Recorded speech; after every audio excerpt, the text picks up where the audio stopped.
Good morning and welcome from South Florida. Look out the window there. It's going to be another gorgeous day here in Boca Raton. I am Kenny Polcari, your host of the party, and today is Wednesday, October 19th. And what's going on? We got more earnings, we got more RICO data, we got a lot happening. But let's talk about, let's just figure out what happened yesterday and go into today. So stocks started out strong yesterday morning, but they ended the day off their highs. Not negative, but lower. Earnings continue to beat, and the ones that do not beat are getting punished.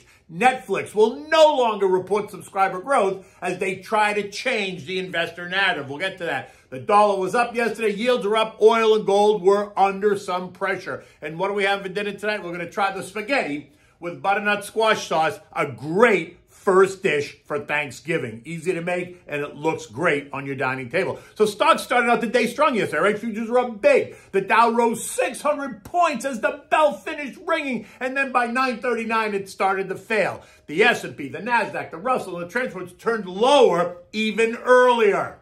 This as the dollar index caught some bid, treasury yields pushed higher, pushing treasury prices lower. In addition, the slump in oil did little to help the broader market. Of the 9 companies that reported before the opening, 7 of them beat, resulting in a 78% run rate of companies that are beating the estimates. Oh my God. Goldman managed to beat on the bottom line while reporting mixed results across the profit centers, and that surprised even Goldman.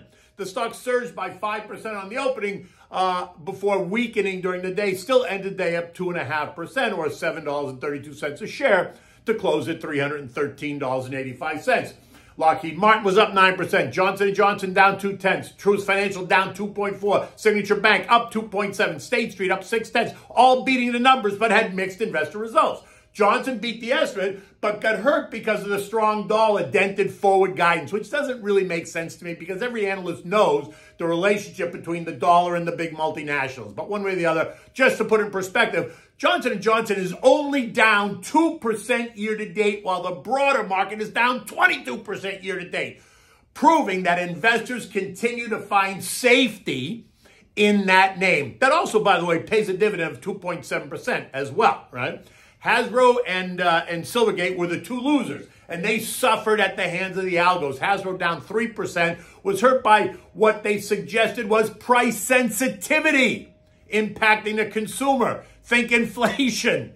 And Silvergate got smashed, losing nearly 23% to end the day down $16. And what we see is that the earnings season offers investors a chance to reward or punish management based on what they didn't reveal prior to the report. So Silvergate, which is a holding company that operates as a bank for innovators, think cryptocurrencies, reported numbers that not only missed street estimates, but didn't even come close. So investors reacted by blowing them up. You see, here's the issue.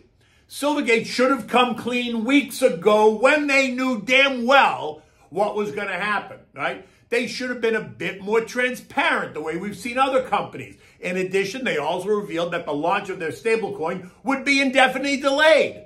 The introduction was expected at the end of this year. I mean, it's not like they didn't know that they were going to disappoint or that they were going to delay the launch. They knew all that.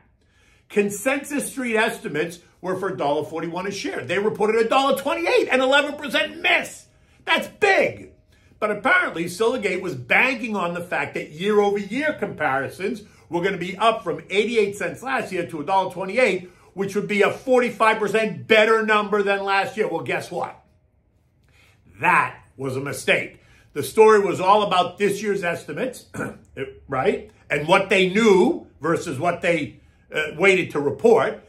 They should have pre-warned a week ago. And if they did, my guess is that investors would have reacted negatively then, but not as much as they did yesterday when they got surprised and hit right upside the left side of their head. So let this be a lesson to anyone out there that's thinking maybe they're going to surprise to the downside. Don't surprise! Forewarn so the investors are prepared. By the end of the day, while up, markets were off the early morning highs. I said the Dow gained 338 points, or 1%. The S&P rose 42 or 1.1%. The NASDAQ up 97 points or 1%. The Russell gained 20 points or 1.1%. And the transports added 175 or 1.3%. As noted above, Treasury yields moved up. The 2-year yielding 4.48, the 5-year yielding 4.28, and the 10-year yielding 4.08. This has been a breaking point for investors. They can now get nearly 4.5% for 2 years with no issues. And that's becoming a problem for the markets, right? The 10-year above 4% is also going to challenge some investors to consider locking that rate in. But I say not yet. If the Fed remains aggressive even through year end, then I expect Treasury yields are going to go even higher. So in this argument, patience would be a virtue. And if you don't want to lock your money up for 10 years, lock it up for 2. 30-year rates, the mortgages are now north of 7% and will likely be kissing 8% by year end. Again, if the Fed stays the course. Today we're getting weekly mortgage applications, which were down for 14 straight weeks. They were down again today, down 4%. We're also going to get data on housing, right? Housing starts expected to be down 7.2%. Building permits down 0.8%.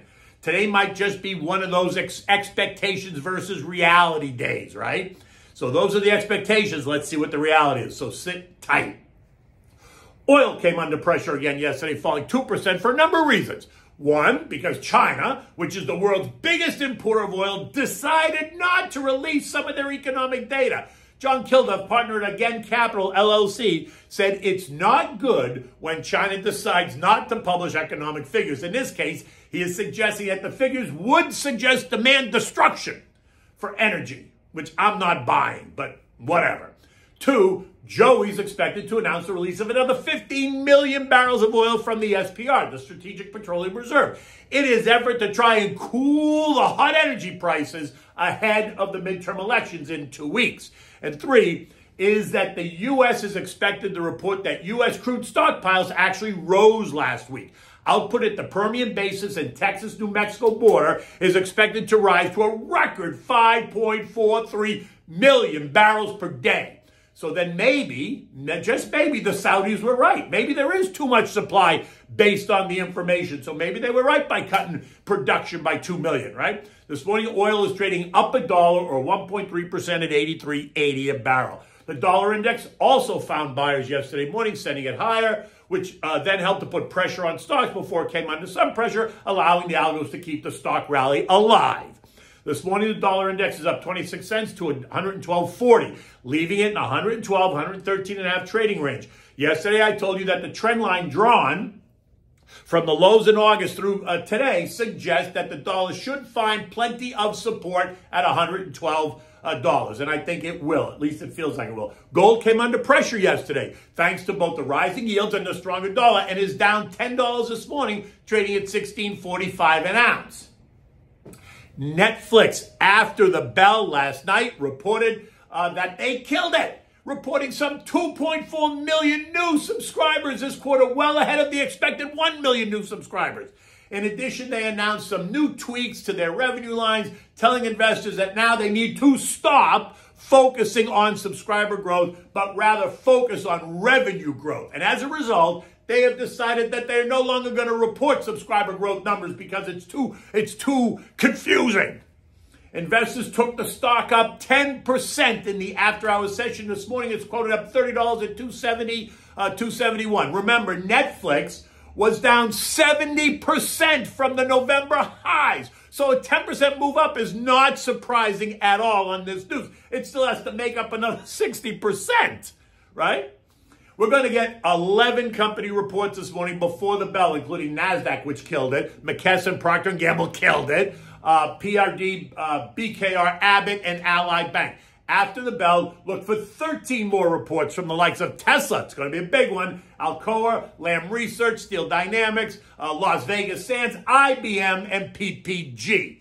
U.S. futures are mixed this morning. Dow futures are down 135 points. S&P's down 24. The NASDAQ down 65, and the Russell down 20 here at 8:15 in the morning. They were mixed earlier today. The initial focus will be clearly on the housing data, but weakness is expected. So that should not be a huge surprise, unless, of course, the data is a huge surprise. The ongoing focus is going to be on earnings and the excitement of the ongoing bear market rally, which we've seen before. And while some are calling the latest rally the bottom, I'm not in that camp just yet. There's still way too much uncertainty, and I think that necessitates caution, which doesn't mean stay away. It just means be cautious on how you allocate capital. You shouldn't just jump ship. European stocks are mostly low. The Euro stock index is up 0.5%. The CAC 40 is up 0.2. Spain is down 0.7. The DAX is down 1/10. And Italy is down 1/10. The UK down 0.25%. All as investors that worry about scorching inflation and the coming recession.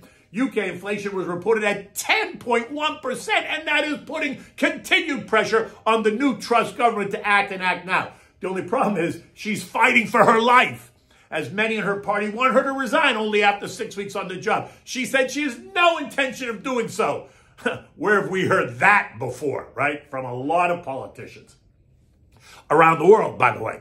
The S&P closed at 37.19, up 42 points yesterday. Recall I said that this rally could see them try and take the S&P back to 4,000, which would be below the August high of 43.25, while the October low of 35.85 is below the June low of 36.60, confirming the lower high, lower low pattern. Gabish? Yesterday's cap utilization number came in at 80.3, ahead of the expected 80%, and that suggests ongoing inflationary pressures, while next week's PCE report is expected to show the same, which only supports the move to raise rates by 75 basis points in November and possibly December. Challenges remain for investors. Consensus estimates remain subject to revision, down, not up, while inflationary trends, hawkish central banks, and a slowing economy are going to keep investors on the edge of their seats through year-end and into 2023. So, you know me, sit tight as a long-term investor. Stick to your plan. Take advantage of the dollar-cost averaging and dividend reinvestment programs. Overweight the big, boring names and buy the stuff that people need. Consumer staple stuff, utilities, healthcare, and energy, while underweighting, not eliminating, tech, basic materials, and communications, because those will flip. They're down big, so when the market flips, they are going to run. Okay, so what do we have for dinner tonight? We're going to have, this is great for your Thanksgiving table, right? It's spaghetti with butternut squash sauce, right? It's not a red sauce, not a tomato sauce. You make it with butternut squash. It's really actually very delicious. And it is a possible first course for your Thanksgiving table. It looks great on the table. It's very fall-y, right? The butternut squash kind of got that yellowy fall color to it, right? So you want to set a pot of salted water on the back burner, just warming it up, getting it ready for when you need it so you don't have to wait for the water to boil. Get it, put it on medium-high heat and just let the water get ready. Now, in another pot, you want to start with the cubed butternut squash. Place 2/3 of whatever you're going to use in the pot, and then cover it with chicken stock, right? Put in some crushed garlic and add a stick of butter. Careful not to add too much salt because the stock is already salty enough. So don't taste it first. Add enough stock just to cover the squash as it becomes the sauce for the pasta. You want the squash bathing in the liquid, not drowning. Boil until the squash is soft. 10-15 minutes. When done, use a masher or one of those handheld puree things to mash the squash, right? You want the sauce to be nice and thick. Now add the remaining 1/3 of the squash you didn't use and let it simmer in that sauce for another 15 or 20 minutes, making sure that the new cube pieces have time to cook and soften, but you don't want to crush them because that helps make the dish look pretty, right? Turn the heat off, add a handful of shredded Parmigiana cheese, let it mix well. Now, turn up the heat on the water, bring it to a boil, add the pasta, cook it for 8 minutes. You want it to be al dente. You want to strain the pasta, always reserving a mug full of water to re-moisten in case you need it. Now, return the pasta to the pot. Now mix in the butternut squash sauce. If the pasta sucks up all the sauce, which it could do, then add a little bit of the pasta water to re-moisten it. You don't want it to be soupy. You want it to be moist. Serve it immediately in warmed bowls and garnish it with a bit more of the fresh grated Parmigiana. Always have extra Parmigiana cheese on your table for your guests, right? You can enjoy this with whatever you're drinking. In this case, I would drink it with a white wine, not a red wine, but look, it's Thanksgiving and it's your call. In any event, it's going to be a beautiful day here in South Florida. I am Kenny Polcari. Until tomorrow, take good care.